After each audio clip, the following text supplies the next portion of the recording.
JK Yadav Films present. JK Yadav Films.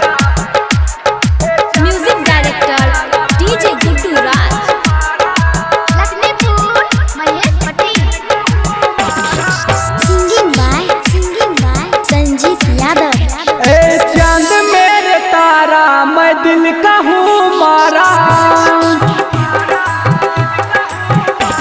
ए चांद मेरे तारा मैं दिल का हूँ मारा। ए चांद मेरे तारा मैं दिल का हूँ मारा। सुन मेरे महबूब से हाय, सुन मेरे महबूब से एक बार तू मिलाना। ए चांद मेरे तारा मैं दिल का हूँ मारा। JK Yadav Films. ए चांद मेरे तारा मैं दिल का हूँ मारा। ए चांद मेरे तारा मैं दिल का हूँ मारा। सुन मेरे महबूब से हाय, सुन मेरे महबूब से एक बार तू मिलाना। ए चांद मेरे तारा मैं दिल का हूँ मारा। Music director DJ Guddu Raj. Lakhnipur Mahesh Patel. Mix by Bablu Bansali. रातों को जब सोऊं तो नींद नहीं आए हो, रातों को जब सोऊं तो नींद नहीं आए।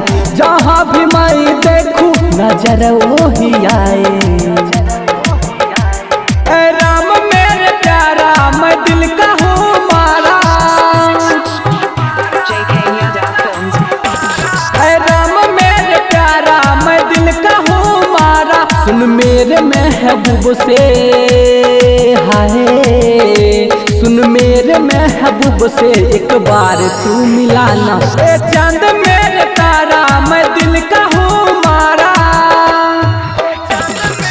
Music director DJ Guddu Raj. Lakhnipur Mahesh Patel. Singing by Sanjeev Yadav. अपना हुआ बेगाना ना कोई है ठिकाना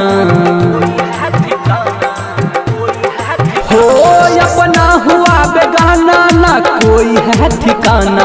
संजीवन और संजीत के भाई नहीं खाना है। जान मेरे प्यार मैं दिल का हूँ मारा। है जान मेरे प्यार मैं दिल का हूँ मारा। सुन मेरे महबूब से हाय, सुन मेरे महबूब से एक बार तू मिलाना। ए चांद मेरे तारा मैं दिल का हूँ मारा। JK Yadav Films.